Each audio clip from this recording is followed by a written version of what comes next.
Okay, so we're starting a new body system today, endocrine system. And endocrine system, when you think of that word, connect it with hormones. The endocrine system has to do with hormones. So let's start with then, what is a hormone actually? It has a particular kind of definition. A hormone is just a little chemical that acts like a message going all throughout your body. So, keyword, messenger. It's a messenger that travels throughout your body and it alters body function in some cells. Those messengers, which are hormones, they are made in particular places in your body called endocrine glands. So, the glands make the hormones. How else do we get hormones in our body if our glands don't make them? Food? It's food by accident. I thought they like put growth hormones in the chicken now. That's why the chicken's good. It's not for you. Like, we don't use that to treat people's hormone problems. You can get hormones in tiny amounts, sometimes from food. If people need hormones or they decide to take hormones, it's usually by pills or injections.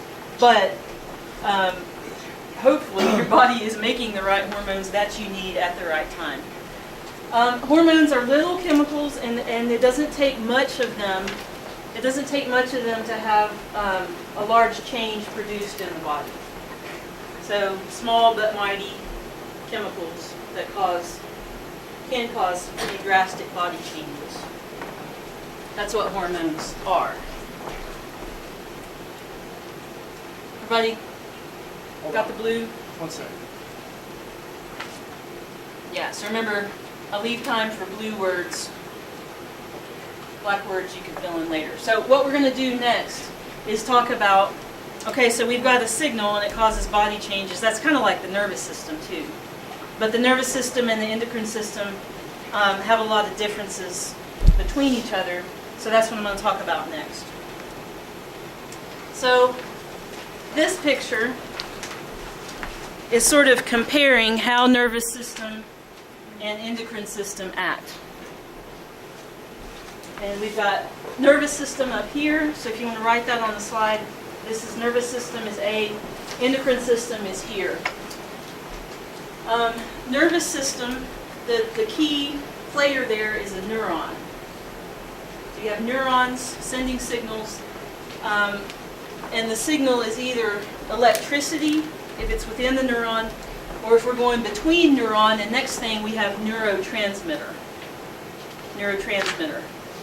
And those neurotransmitters are acting on a particular target. Let's see. Let's do that, okay? So the targets of the nervous system can be muscles,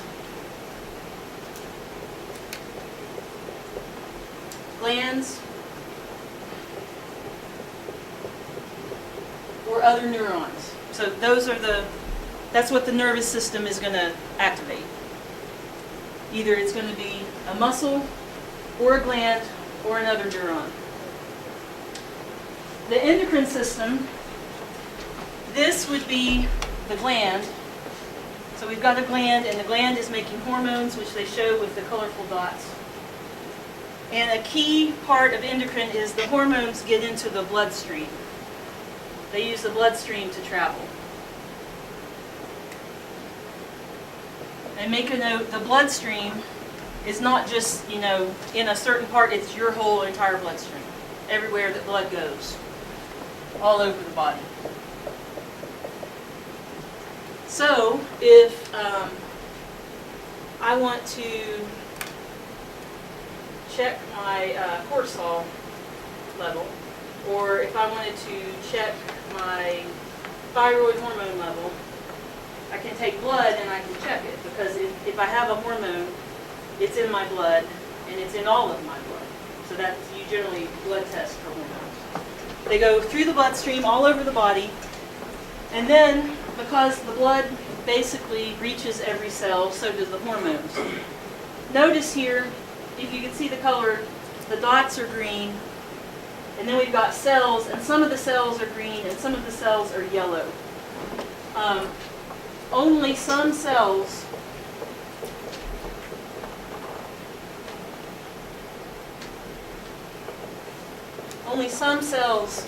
can get those hormones. So the hormones are going all over the body in the bloodstream, and it's like they're kind of reaching every cell, but only some of the cells can detect them. And if the cell can bind the hormone and detect it, it's called a target cell. Yeah. So when it binds it, it's like the cell's membrane engulfs the hormone? It's different for different hormones. So the question is, when it binds it, does the cell engulf the hormone? Or does the hormone go into the cell? Sometimes the hormone goes in. Sometimes it binds on the outside. The details of that I don't talk about in this class. But there does have to be a receptor to grab the hormone and even be able to respond to it. So if a cell can get the hormone and do something with it, it's called a target cell. Target cells can be almost any body cell. It's not limited to muscle, neuron, or glands. It could include those, but it can be any cell if it has the receptor for that hormone. So that's the real basic stuff. If a cell can't detect the hormone, it might as well not exist for that cell. Okay, so we next have a comparison chart. There we go. And this is sort of a compare, contrast, nervous system and endocrine system. And I tend to, like if we ever do this kind of, this one's this way and this one's this way, sometimes they show up on an exam as name 3 similarities between blah and blah, or list 3 differences between nervous and endocrine, or compare, contrast, something like that. So for nervous system, the signal is electrical, or it might be a neurotransmitter. How does the signal travel in the nervous system? What'd you say? How does the signal get from my brain to tell my foot to walk just now? Neurotransmitters are used. Did you say attached to synapses? Synapses are used. They're traveling through neurons. So neurons in your brain connect to neurons in your spinal cord eventually, down out to motor neurons. So neurons are sending the signal for the nervous system. How fast does this happen? What did you say? Instantaneous? Or very fast? Instantaneous. Pretty much instantaneous. Very fast. What I mean by duration, what this really means is how long does the effect last?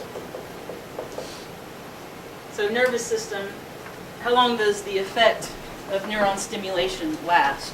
Your life. Does it? When you're dead, it stops.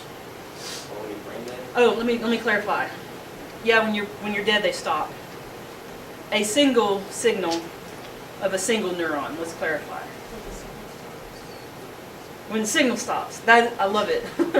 Yeah, when the signal stops. The duration is seconds or less. So, if I'm going to lift weights, which I'm not, but if I did, and I'm lifting a weight, it's continuous motor neuron signals that are continually saying contract, contract, contract. I mean, if you could measure the electrical signal, it's a constant over and over and over, contract, contract, contract, contract. And individually, they're really short signals. So the duration doesn't last very long for individual signal.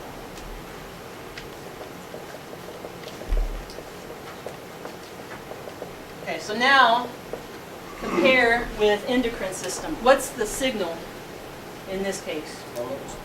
Hormones are the signal. How are they traveling? They're traveling in the bloodstream.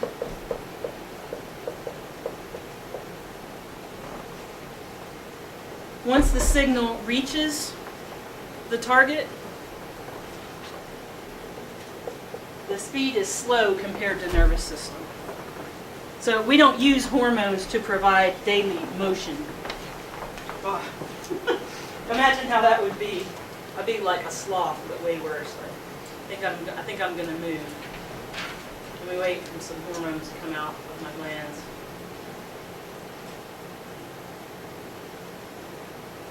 Sloth, but worse. So hormone signals are very slow compared to nervous system, but once you get the signal,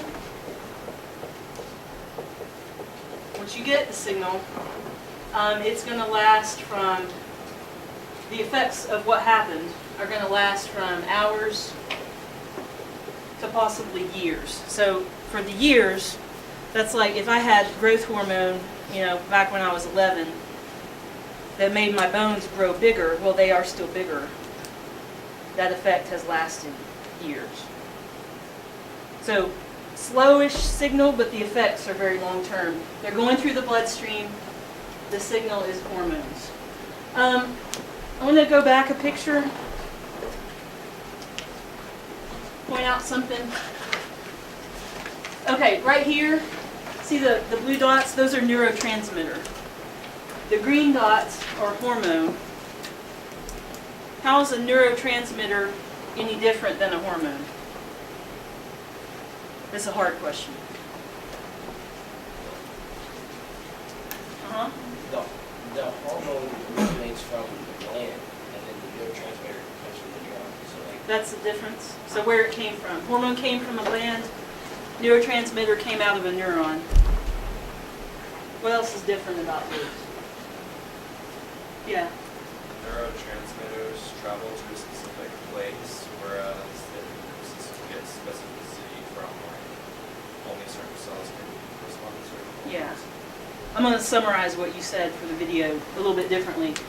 Neurotransmitters stay in a certain place, which is a synapse. They don't go into the blood. They're a local synapse signal. Hormones are a global blood, long distance, all over the body signal. So it's those two things. Where did it come from? And what is its distribution? It's not that they're so different chemically. It's where did they come from and where are they found at the moment. Okay, now we come to a more lab topic. Where are the glands where they are made? So this is a picture that has list of the location and the spelled out name of the major glands. And this we do more in lab, of like, find the gland, where is it on the model? Show it to me, things like that. While I'm thinking about it, it would be useful for you to bring your book to lab. It's useful to have some pictures to look off of in lab since we're not using lab book. So if you think of it, bring your book to lab or bring your notes to lab. We'll be studying finding these in the lab on Tuesday. And this has all the major ones from your list. Thymus is not on the lab list, and parathyroid is not on the lab list because they're very hard to see on the model, but those others are. So major ones from top down: hypothalamus, pituitary, pineal gland, thyroid, adrenals, pancreas, ovary, testis. Those are the major ones we're going to talk about in this class. All of those are glands. Not every gland in your body is endocrine, though. So we have some glands that are endocrine, some that are exocrine. And this is another compare-contrast. If a gland is endocrine, that means it's making hormones, they tend to not have ducts or tubes that come out of them and dump stuff into a cavity. Where do endocrine glands put hormones? The inside. Inside bloodstream. Yeah. So endocrine glands don't have a duct that connects into the bloodstream. They're just basically like kind of diffusing into the bloodstream. Second characteristic, the hormones are in the bloodstream. If you feel like I'm saying the same fact 50 times, it's because it's really important. Every hormone that you have is in the bloodstream because that's how they travel. Okay, compare with exocrine. Exocrine are like sweat glands and stomach acid glands and salivary glands. They have a duct. So here's a sweat gland. It's making secretions that contribute to sweat. And there is a duct that connects it to a surface. So let's put on here, let me erase. The ducts connect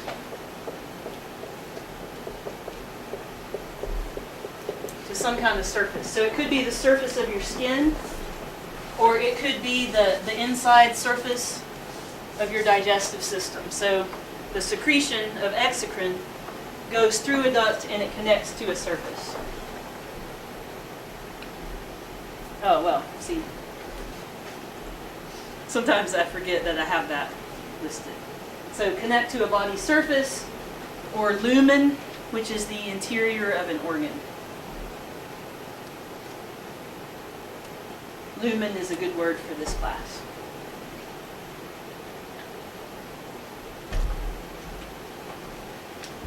Okay, and then I have a place to, let's list every exocrine gland that you can think of from AMP1.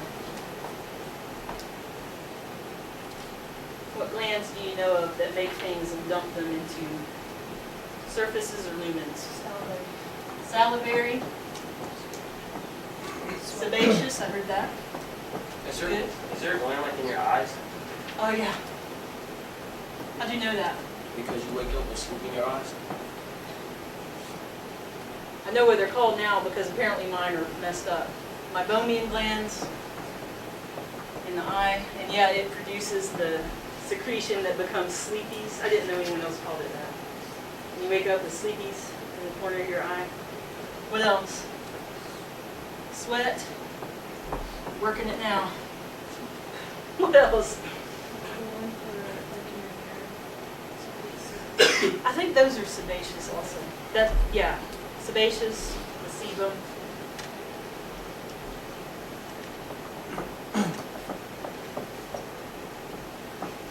You know what that one is? Yes! Random fact of the day. Earwax from your ceruminous glands. These are just like glands, just maybe more like specific. For your ear? No, like these, all these. These are examples of exocrine. Yeah, examples of exocrine. Good point. Because I didn't write it. Yeah, never be afraid to like clarify. What is this list for, Dr. Ron? This is examples of exocrine. Exocrine glands or just exocrine? Exocrine glands, yeah.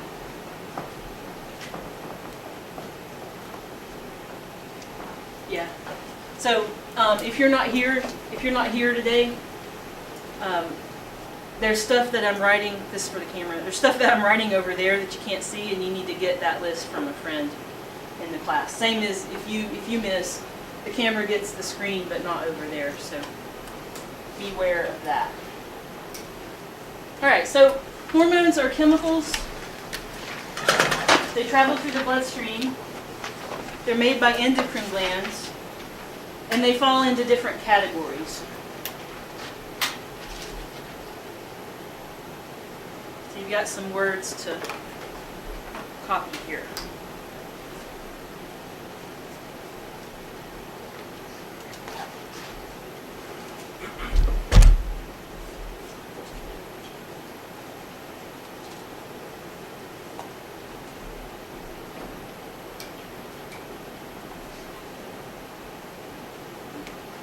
we classify hormones whether they are steroid or not.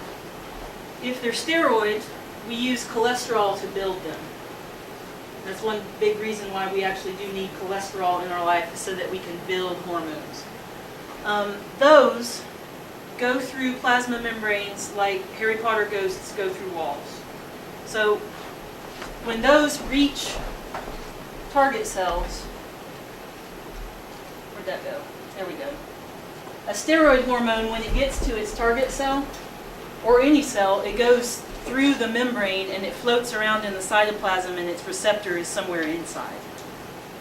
A non-steroid hormone has to bind on the outside and send the signal inside. I used to teach some of those details, but they're not that necessary for this class. So non-steroids are water soluble. You could write that here. They're water soluble.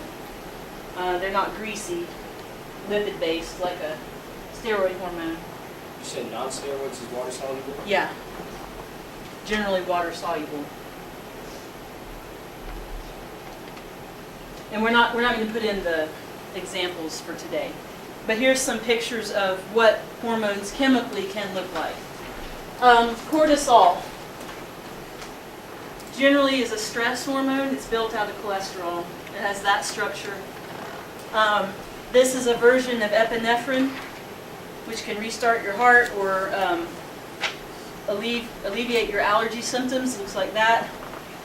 Here's a big protein-based hormone, parathyroid hormone. Oxytocin, which makes you feel bonded to people. That's what it looks like. Prostaglandin, which causes uterine contractions during birth, and also period cramps. That's what it looks like. So chemically, they're really different, but they all float through the bloodstream. They're all produced by glands, and they all have to be bound by a receptor to have an effect. So which hormone initiates childhood? I thought it was oxytocin. I think it is oxytocin. Yeah, oxytocin also initiates labor. Yeah, because Pitocin is the commercial form of it. And then there's a positive feedback, and it gets more and more, and everything gets worse and worse for a while, and then it stops. It is, yeah.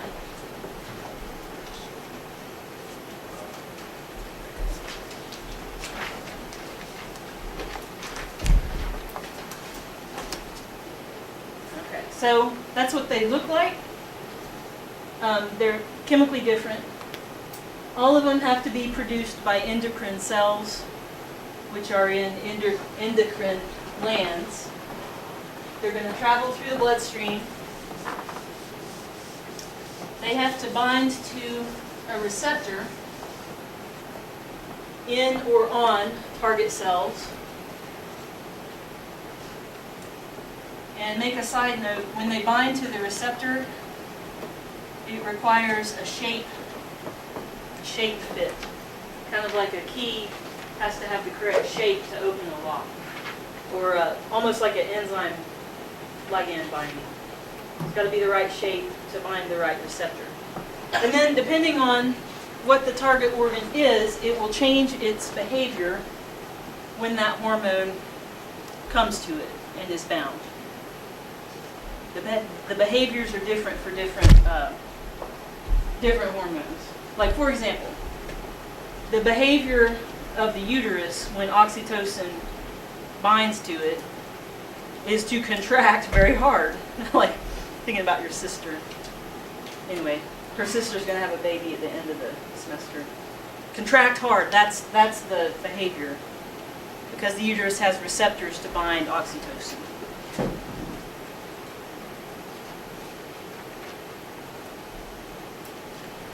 Did I just skip over some slides? There are a couple of slides I cut out of your slide set, in my slide set, not yet? Okay, so in this class, if I ever put up a screen full of words and there's nothing for you to write, it's because that stuff is so important that I want you only to listen and not write.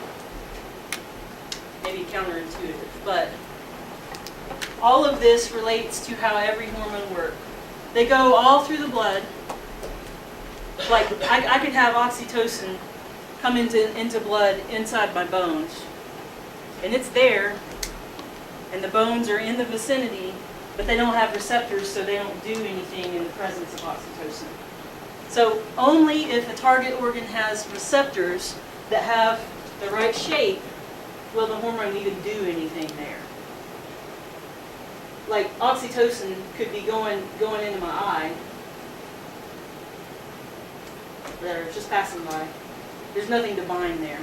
So no, not every organ is affected by every hormone because of that. This is the key one, and you really need this page during lab on Tuesday because you're going to do a group project, and the things that go wrong in the group project are a lot of times because it's this info. So the place where a hormone is made is not the same place always as where the hormone acts. So where's the hormone made? What do we call that? A gland. So they're all going to be made in some kind of gland. But the place where they act, we call that the target. Here's an example. Thyroid hormone is made in the thyroid, and that's how it got its name. But it does not particularly act in the thyroid. It goes in the blood, and then it acts all over the body to do something, all over body cells. This room is just so exciting, isn't it? It also smells like gas all of a sudden, like natural gas. Yeah. Anyway, that me detecting the natural gas, that's a nervous system function because it was fast. Sorry. Okay. So next, I have a video to show. Oh my gosh, it's almost like evacuation level. We are gonna leave.